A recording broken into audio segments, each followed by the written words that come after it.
मैं तो जस्ट एक कदरदान की हद तक रहा, और अब तो वैसे भी जो है वो, क्योंकि ज़िंदगी हमारी जो है वो उसने हमें कोल्लू का बैल जो है बना दिया, लिहाजा इसलिए वो चीज़ें तो अब नहीं। ये तो माजी की मैंने बात आपको एक बता दी थी वैसे, तो अब तो शायद जो है पता नहीं कितना अरसा हो गया होगा कि कोई हमने जो है किताब ऐसी मैंने इस किस्म की कोई पढ़ी हो। तो लेकिन ये है कि शायरी करना हर किसी का हक़ है, वो जैसी भी शायरी करे उसमें कोई कदगन नहीं लगानी चाहिए। जो कर रहा है शायरी ठीक है, किसी को पसंद आती है ठीक है, नहीं पसंद आती तो बस ये कि पॉपुलर नहीं होगा, बस पसंद आ जाएगी तो क्लिक कर जाएगा बंदा, ऊपर चला जाएगा, ठीक है। तो इसमें कुछ ऐसा नहीं हो, ठीक है जो कर रहा है शायरी सबको ठीक है। सर बकर में तालीमी मेयार को आप कहाँ देखते हैं, क्योंकि माशाल्लाह से आप प्रोफेसर हैं, काफ़ी अरसे से आप टीचिंग कर रहे हैं और आपके पास मुख्तलिफ़ किस्म के स्टूडेंट्स टैलेंटेड भी होते होंगे, तो आपके सामने होंगे जो भी हैं, तो आप अपने तजर्बे में क्या कहना चाहेंगे कि बकर में तालीम का मेयार इस वक्त कहाँ पे है और कहाँ कहाँ पे जो है वो कमी है जिसको दूर करने की ज़रूरत है, कौन कौन से इक़दाम लेने चाहिए? तालीमी मेयार जो है पहले से तो बहुत बेहतर हो गया। पहले तो काफ़ी मुश्किलात थी स्टूडेंट्स के लिए, अब तो प्राइवेट सेक्टर भी आ गया, गवर्नमेंट सेक्टर भी है, पढ़े लिखे लोग बहुत ज़्यादा आ गए हैं। तो अब तो देहातों में, चकूक में, कस्बों में जो है देखते हैं हम कि जो है प्राइवेट इदारे, स्कूल, एकेडमीज़ वगैरह बन गई, बहुत इम्प्रूवमेंट आ गई है। तो इसमें मेरा ख़्याल है कि ये एक ऑटो जनरेटेड प्रोसेस है, चल रहा है और ग्रेजुअली इम्प्रूवमेंट आ रही है। और हमारे पास क्योंकि अब तो स्कूल लेवल पर अगर हम बात करें तो बहुत सारे मुख्तलिफ़ स्कूलों की फ्रेंचाइजीज़ भी आ गई हैं, तो हमारा तालीमी मेयार जो है वो बड़े शहरों जैसा ही है तकरीबन। हाँ, मैं बेहतर समझता हूँ, बल्कि भक्कर को मैं बाकी जगहों की निस्बत बहुत बेहतर समझता हूँ। मसलन हमारा गवर्नमेंट कॉलेज भक्कर आप देखें, गवर्नमेंट कॉलेज भक्कर में इस वक्त जो है 5000 से ज़्यादा स्टूडेंट जो हैं अल्हम्दुलिल्लाह पढ़ रहे हैं। और गवर्नमेंट कॉलेज भक्कर में इस वक्त आपको नूरपुर थल ज़िला खुशाब का स्टूडेंट मिलेगा, मियाँ वाली में ईसा खैल जो उसका मतलब आखिरी जो है ना एक सिरा शुमार किया जा सकता है KPK के साथ, वहाँ का स्टूडेंट आपको भक्कर मिलेगा। आपको पिपला का स्टूडेंट, आपको कुंदियाँ का स्टूडेंट जो है भक्कर मिलेगा। और भक्कर के तो तमाम एरियाज़ का मतलब जंडावाला तक, हैदराबाद थल तक के स्टूडेंट्स आपको मिलेंगे।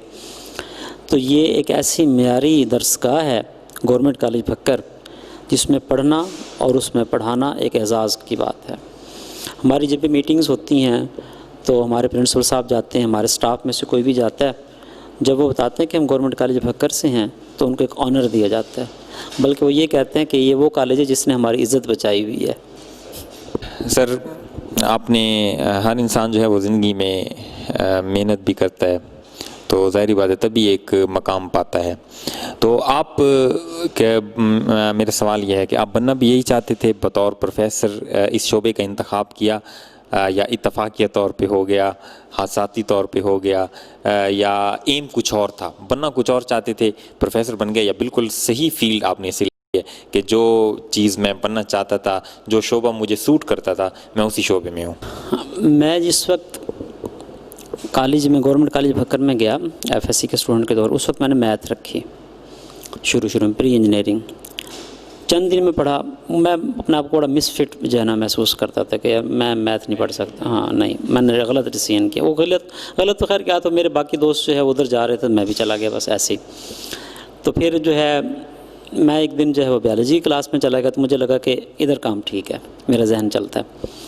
मैंने जो है ना सब्जेक्ट चेंज की, एप्लीकेशन दे के मैं जो है ना बायोलॉजी में आ गया और प्री मेडिकल मैंने ज्वाइन कर लिया। फिर उस वक्त जो है मेरा नेचुरली जो है वो बायोलॉजी में एक इंटरेस्ट था जो मैंने ख़ुद फील किया, और उस वक्त मैंने डिसीजन किया कि मैं जो है इंशाअल्लाह ताला बायोलॉजी के शोबे में जाऊंगा और लेक्चरर इन बायोलॉजी जो है वो इंशाअल्लाह मेरा एम होगा, इसमें सर्विस स्टार्ट करूंगा।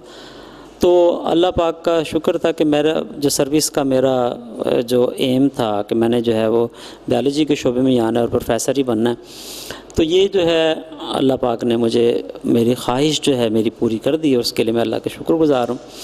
तो मैं हादसाती तौर पे टीचर नहीं बना, हादसाती तौर पे कॉलेज में नहीं गया कि वो कॉलेज में टीच करूँ, विद प्लानिंग था। मेरे साथ के लड़के जो है वो बेशक जो है वो बिल्कुल नालायक तरीन भी लड़के होते थे, उनसे भी कोई पूछता था क्या बनना है, क्योंकि हम तो प्री मेडिकल में आए इसलिए हमने तो डॉक्टर बनना है। मुझसे कोई पूछता था, मैं कहता मैंने तो डॉक्टर नहीं बनना भाई, मुझे तो शोबा नहीं पसंद है ये, मैंने तो जो है ना बायोलॉजी का प्रोफेसर बनना है। और आप ये देखें, इसके लिए मैंने कुर्बानियाँ दी हैं बड़ी। मैं बीएससी के मैंने जो है ना जब पेपर्स दे दिए तो उसके बाद थोड़ा सा गैप था एमएससी में जाने तक। तो उस वक्त जो है भक्कर में हमारे ताल्लुक़ वाले थे, उनके पास मेडिसिन की कंपनी थी, तो मैंने मेडिसिन के शोबे में जो है ना अपनी मतलब जॉब जो है ना शुरू कर, उन्होंने जॉब लगवा दी, मैं जॉब करना शुरू हो गया। उस वक्त मेरी पे जो है वो 7000 थी और जो है कि रीज़नेबल पे थी उस वक्त। फिर मैंने मुख्तलिफ़ जगह पे जब मेरा रिज़ल्ट आ गया, मुख्तलिफ़ जगह एमएससी के लिए अप्लाई करना शुरू किया। तो उस वक्त जो है जब मेरा एडमिशन हुआ एफसी कॉलेज लाहौर में, उस वक्त मुझे इस शोबे में एक और कंपनी की तरफ से 13,000 का पैकेज जो है ना वो ऑफ़र हुआ। तो मैंने कभी मुझे जो है ना आप जितने मर्ज़ी का पैकेज दे दें, मैंने तो इस शोबे में रहना ही नहीं है, ये तो मेरे पास एक पार्ट टाइम मतलब एक ऐसे कर लिया, मेरे पास वक्त है मैंने कर लिया शुरू, अदरवाइज़ तो मैंने इधर नहीं जाना। अब उसके बाद वो बहुत अच्छी पे थी उस वक्त जो है ना वो, क्योंकि उस वक्त इतने पढ़े लिखे लोग इस शोबे में नहीं थे। तो मेरी क्योंकि बीएससी थी तो कंपनी चाहती थी कि मैं जो है ना उनके साथ काम करूं। मैं बड़ा क्लियर था कि मैंने क्या करना है, मैंने छोड़ दिया और मैं एमएससी करने चला गया। हाँ, मेरा टारगेट था वो मैंने अचीव करना था। मैंने एमएससी की, मैंने उसके बाद जो है मतलब कि मैं वो 13,000 पे मैं गवर्नमेंट सर्विस में आने के बावजूद मेरा ख़्याल है कि कम से कम 7-8 साल के बाद आया। मेरी पे इतनी हुई 13,000 7-8 साल के बाद, कि मतलब उस वक्त से 7-8 साल सर्विस में आने की नहीं, जब मैंने 13,000 ठुकराया था उसके बाद से 7-8 साल के बाद मैं दोबारा गवर्नमेंट सेक्टर में आके 13,000 पे पहुंचा। अब बज़ाहिर तो ये था कि मैंने जो है ना वो दरमियान में शायद को लॉस किया हुआ, लेकिन ये है कि मेरा एक डिसीजन था, वो मैंने जो है ना उस पर पूरा उतरना था, मैंने उसको अचीव किया है अल्हम्दुलिल्लाह। मैं वेरी सेटिस्फाइड हूँ और बहुत अच्छी ज़िंदगी गुजारता हूँ। मैं कहता हूँ कि अल्लाह ताला का जो ख़ुसूसी इनाम है कि मुझे इतनी अच्छी जॉब दी है, और जितना मैं अल्लाह का शुक्र अदा करूँ कम। अदरवाइज़ ये है कि ये आप प्रायोरिटीज़ होती हैं लोगों की। मैं समझता हूँ कि हमारी जितनी ईजी जॉब है गज़टेड ऑफिसर्स में से किसी की इतनी ईजी जॉब है बहुत, मतलब शायद ही कोई ऐसी जॉब, मैं नहीं समझता कि गज़टेड ऑफिसर्स में से किसी की इससे ज़्यादा अच्छी जॉब हो, ईजी जॉब हो कि आप जो है ना बिल्कुल लाइफ अपनी इंजॉय करें, अपनी फ्रेंडशिप इंजॉय करें। सोशली तौर पे सर, माशरती तौर पे हमारे यहाँ मसाइल हैं, इंसान ज़िंदगी जिस तरह से गुजारता है, दोस्तों के साथ गुजारता है। बाज़ औक़ात आपको ज़ाहिरी बात है, आपकी फ़ील्ड है लोगों पे ट्रस्ट करना, तो लोगों पे ट्रस्ट किस तरह से है, और किसी ने कोई ट्रस्ट को ठेस पहुंचाई हो या इस तरह से किसी ने दिल दुखाया हो या लोगों से कुछ बेजारी दोस्तों से या किसी दोस्त ने इस तरह से, किसी करीबी ने इस तरह से कुछ हुआ कभी? ये चीज़ें देखें ज़िंदगी का हिस्सा हैं कि इंसान में, इस तरह मैंने पहले कहा ना कि इंसान के अंदर मुस्बत मनफी दोनों ही एस्पेक्ट्स जो हैं वो क्योंकि मौजूद होते हैं। तो लोग बहुत अच्छा भी मेरे साथ रहते हैं, बाज़ औक़ात बुरा भी कर जाते हैं, ये तो कुदरती बात है। तो वो ज़ाहिर है कि उनका एक मतलब कह लें कि नेचुरल प्रोसेस है।